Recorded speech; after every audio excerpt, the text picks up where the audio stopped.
दोस्तों, चुनावी सीजन शुरू हो चुका है। जैसा कि आप जानते हैं कि चुनाव के समय आचार संहिता लग जाती है और आचार संहिता लगने के बाद में सारी प्रक्रिया ठप हो जाती है। तो कुछ ऐसा ही है। अब आचार संहिता लगने वाली है, लेकिन भर्तियां उसके पहले सरकार घोषित कर देगी, नया आयोग भी बन जाएगा, सारी चीज़ें। आज हम चुनावी सीजन पे चर्चा सबसे पहले करते हैं। देखिए, इस समय दो बड़ी चुनावी शक्तियों के मध्य मुकाबला है, जिनके नेतृत्व में अमूमन लोगों को ये देखने को मिलता है कि कभी ये इनकी सरकार, कभी उनकी सरकार, लेकिन निरंतर 10 सालों से नरेंद्र मोदी के नेतृत्व में भारतीय जनता पार्टी को चूंकि पूर्ण बहुमत मिला है, इसके बाद भी सरकार एनडीए की है, क्योंकि एनडीए के घटक दलों को मिला करके भाजपा ने सरकार बनाई है। अच्छा, एक बात और मैं दोस्तों बताना चाहूँगा कि इस समय कुछ ऐसे राज्य हैं जहाँ पर लोकसभा के साथ ही विधानसभा के भी चुनाव होने हैं। इनमें मैं राज्यों के नाम बताना चाहूँगा। उड़ीसा है और आंध्र प्रदेश है, तेलंगाना है। ठीक है, ये ऐसे राज्य हैं जहाँ पर, और सिक्किम भी है। तो इन सभी स्टेट्स में चुनाव जो है साथ में ही होने हैं। अब हम थोड़ा सा समीकरण देखते हैं। देखिए, इंडिया गठबंधन और एनडीए गठबंधन, नेशनल डेमोक्रेटिक अलायंस और इंडिया में भी काफ़ी दिल हैं। उनके बीच में चुनाव अभियान है ना, शुरू हो चुका है। उनमें गठबंधन शुरू हो गया है और गठबंधन के भरोसे लोग चुनाव जीतने की कोशिश में हैं। एक बड़ा मुद्दा उठा है कि चंद्रबाबू नायडू एनडीए में वापस लौटे हैं, तो मैं कुछ इसी पर चर्चा करूंगा और चुनावी संभावनाओं पर चर्चा करूंगा। आपको हमारे वीडियो आप देखते रहें। जाहिर सी बात है कि राजनीति की खबरें रेगुलर आपको मिला करेंगी। 2-3 खबरें, 4 खबरें आपको निश्चित रूप से मिला करेंगी। इस पे मैं महत्वपूर्ण अपडेट लेकर के आता रहूँगा। साथ ही साथ आपको शिक्षक भर्ती और विभिन्न प्रकार की भर्तियों की भी अपडेट हमारे चैनल के थ्रू मिलती रहेगी। मैं मानता हूँ कि शुरुआत में थोड़ी सी डिबेट लोग कम देखेंगे, लेकिन बार बार धीरे धीरे बढ़ते बढ़ते जैसे इस चैनल की शुरुआत की थी उसी प्रकार से बढ़ता जाएगा। बीच बीच में मैं आप लोगों को विभिन्न राज्यों की भर्तियों के बारे में भी बताता रहूँगा, तो पूरी वीडियो आप लोग देखते जाइएगा। सबसे पहले मैं बताना चाहूँगा कि देखिए, आंध्र प्रदेश में चंद्रबाबू नायडू लौट आए हैं, फिर से एक बार भाजपा के साथ आ गए हैं एनडीए में। तो एनडीए में उनके लौटने से कितना फ़ायदा मिलता है वो अलग बात है। चंद्रबाबू नायडू की एनडीए में वापसी हो गई है। क्यों लौटे हैं, 2024 के लिए क्या फार्मूला है, गठबंधन से क्यों अलग हुई थी टीडीपी, सब पे चर्चा करेंगे। आंध्र प्रदेश में लोकसभा चुनाव के साथ ही विधानसभा के चुनाव होने हैं। राज्य में लोकसभा की 25 सीटें हैं, जबकि विधानसभा में 175 सीटें हैं। 2024 के चुनाव के लिए पवन कल्याण की जनसेना, भाजपा और टीडीपी एक साथ आ गए हैं। अच्छा, लोकसभा चुनाव से पहले आंध्र प्रदेश में राजनीतिक सरगर्मियां तेज हो गई हैं। राज्य में लोकसभा चुनाव के साथ विधानसभा चुनाव होने हैं। इससे पहले सभी दल अपनी अपनी बिसात बिछाने में लगे हैं। इस कड़ी में शनिवार को तेलुगु देशम पार्टी टीडीपी के अध्यक्ष चंद्रबाबू नायडू ने केंद्रीय गृह मंत्री अमित शाह से मुलाकात की और इस मुलाकात के बाद चंद्रबाबू नायडू की प्रतिक्रिया आई। उन्होंने कहा कि भाजपा, टीडीपी और जनसेना पार्टी के बीच चुनाव में गठबंधन को लेकर सहमति बन गई है, यह स्वीप होगा। नायडू ने कहा कि आंध्र प्रदेश बुरी तरह से बर्बाद हो गया है, भाजपा टीडीपी के साथ आने से देश और राज्य का भला होगा। आंध्र प्रदेश में टीडीपी और जनसेना के बीच गठबंधन की घोषणा पहले ही हो चुकी है। हालांकि गठबंधन के नए समीकरण के लिए फार्मूला क्या होगा, इसकी आधिकारिक घोषणा नहीं हुई है। अच्छा, तो देखिए, मैं बताना चाहूँगा कि कुल 175 विधानसभा की सीटें हैं वहाँ पे। और मैं ज़रूर बताना चाहूँगा कि 2019 का जो नतीजा रहा, तेलुगु देशम पार्टी 23 सीट पाई थी और 151 सीट जो है वाईएसआर कांग्रेस पाई थी। जनसेना पार्टी को भी 1 सीट मिली थी, भाजपा को 0 सीट मिली थी।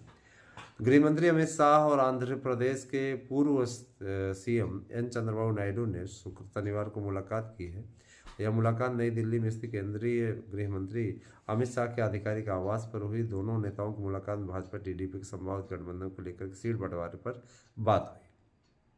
इससे पहले गुरुवार 7 मार्च को नई दिल्ली में चंद्रबाबू नायडू, पवन कल्याण और भाजपा अध्यक्ष जेपी नड्डा के साथ केंद्रीय गृह मंत्री अमित शाह के साथ बीच बैठक हुई। इसके बाद शुक्रवार को टीडीपी ध्यान दीजिए, इसके बाद शुक्रवार को टीडीपी के राज्यसभा सांसद के रविंद्र कुमार ने बताया कि टीडीपी और जेएसपी के साथ भाजपा गठबंधन को घटक दलों ने सैद्धांतिक रूप से मंजूरी दे दी है। क्या दोनों के 2024 में साथ आने के बाद बात पहली बार हुई है? तो देखिएगा, ध्यान दीजिए, 2024 में दोनों दलों के साथ आने की चर्चा बहुत पहली बार नहीं हो रही है। आंध्र प्रदेश की राजनीति में गठबंधन को लेकर के चर्चा बहुत समय से जारी है। दरअसल जून 2023 में केंद्रीय गृह मंत्री अमित शाह और राज्य के पूर्व मुख्यमंत्री चंद्रबाबू नायडू की मुलाकात हुई। नायडू के आवास पर हुई मीटिंग करीब 1 घंटे चली। इसमें कई मुद्दों पर चर्चा की गई। इसके बाद से ही चर्चा शुरू हुई कि दोनों पार्टियां 2024 चुनाव एक साथ लड़ सकती हैं। हालांकि उस वक्त पार्टी के नेताओं ने गठबंधन कुछ टिप्पणी करने से मना कर दिया था। एनडीए क्यों अलग हुए थे चंद्रबाबू नायडू? जरा सा ये भी देख लीजिए। 2014 के विधानसभा चुनाव के दौरान करीब 10 साल बाद चंद्रबाबू नायडू की पार्टी एनडीए में वापस लौटी। 2014 के लोकसभा चुनाव दोनों ने साथ मिलकर लड़ा, लेकिन 2018 तय दोनों के रास्ते अलग हो गए। अच्छा, बात फरवरी 2018 की है। संसद का विशेष सत्र चल रहा था। चंद्रबाबू नायडू की तेलुगु देशम पार्टी टीडीपी आंध्र प्रदेश को विशेष राज्य का दर्जा दिए जाने की मांग कर रही थी। बजट में नायडू की मांग का कोई जिक्र नहीं होने के कारण दोनों दलों में तल्खी बढ़ गई और मार्च खत्म होते थे दोनों के रास्ते अलग हो गए। यहाँ तक कि टीडीपी मोदी सरकार के खिलाफ अविश्वास प्रस्ताव तक लेकर आ गई थी। 6 साल बाद एक बार फिर दोनों दलों के साथ आने की स्थिति बनी है। कब कब भाजपा के साथ आ चुके हैं चंद्रबाबू नायडू? तो ये पहली बार नहीं, जब चंद्रबाबू नायडू की चुनाव से पहले नए साथी के साथ जन कटकरी लग रही हैं। इससे पहले अलग अलग मौक़ों पर नायडू साथी बदलते रहे। 1978 में कांग्रेस से अपनी चुनावी राजनीति शुरू की। 1980 में कांग्रेस सरकार मंत्री रहे। 1982 में जब एनटी रामाराव ने कांग्रेस में विरोध में पार्टी बनाई तो नायडू कांग्रेस में बने रहे। अच्छा, 1982 में चुनाव में नायडू को हार मिली, वहीं उनके ससुर राज्य के मुख्यमंत्री बन गए। इसके बाद नायडू राव के साथ हो गए। 1984 में जब रामाराव सरकार गिराने की कोशिश हुई तो नायडू ने ही गैर कांग्रेसी विधायकों को एकजुट करके रामाराव की सरकार बचाई। लेकिन इन्हीं नायडू ने 1995 में अपने ससुर को पार्टी से बेदखल कर दिया और पार्टी पर कब्जा करके राज्य के मुख्यमंत्री बन गए। 1996 में जब केंद्र में संयुक्त मोर्चा सरकार बनी तो नायडू इस गठबंधन में बनाने में अहम चेहरे में से एक थे। फिर वहीं 1998 में जब उन्होंने बाला बदला और एनडीए के साथ हो लिए। फिर 1998 में अटल बिहारी वाजपेयी देश के प्रधानमंत्री बने। 2004 में एनडीए की हार हुई तो नायडू ने इस हार के लिए गुजरात के दंगों और नरेंद्र मोदी की छवि को जिम्मेदार बताते हुए एनडीए किनारा कर लिया। 10 साल बाद 2014 में एक बार फिर नायडू एनडीए के साथ है। देखिएगा, फिर है आंध्र प्रदेश की में 175 सदस्यीय विधानसभा है। इस वक्त वाईएसआर कांग्रेस पर बहुमत। वाईएसआर कांग्रेस के 147 विधायक हैं। वहीं मुख्य विपक्षी पार्टी टीडीपी के पास 18 विधायक, केवल 18 विधायक। पवन कल्याण की जनसेना के भी 1 विधायक हैं। वहीं 9 सीटें फिलहाल रिक्त हैं। यानी राज्य की अन्य प्रमुख विपक्षी पार्टियां कांग्रेस और भाजपा के एक भी विधायक नहीं है। वर्तमान टीडीपी और जेएसपी का गठबंधन हो चुका है। ठीक है, इसके बाद भाजपा का भी गठबंधन साथ में हो गया है। तो इन तीनों के आने से काफ़ी अच्छी स्थिति हो सकती है। क्या फार्मूला हो सकता है वो भी देख लेते हैं। ध्यान दीजिएगा, इसमें जो 175 विधानसभा सीटें हैं, 24 सीटें जनसेना पार्टी दी गई, वहीं 25 सीटों में से 3 सीटें जेएसपी के लिए छोड़ी गई हैं। ठीक है, उधर टीडीपी ने 94 उम्मीदवारों की, जनसेना ने 5 उम्मीदवारों की पहली सूची भी जारी कर दी है। ठीक है, अस्थायी मीडिया के अनुसार टीडीपी जनसेना भाजपा के लिए 5 से 6 लोकसभा सीट और 10 से 13 विधानसभा सीट छोड़ सकता है। कहा जा रहा है कि भाजपा तिरुपति, राजमपेट और राजमुंदरी जैसी लोकसभा सीटें लड़ेगी। तो देखिए, इस समय जो जगनमोहन रेड्डी हैं उनका भी रिश्ता भाजपा के साथ बहुत अच्छा है, तो भाजपा का हमेशा समर्थन करते रहे हैं।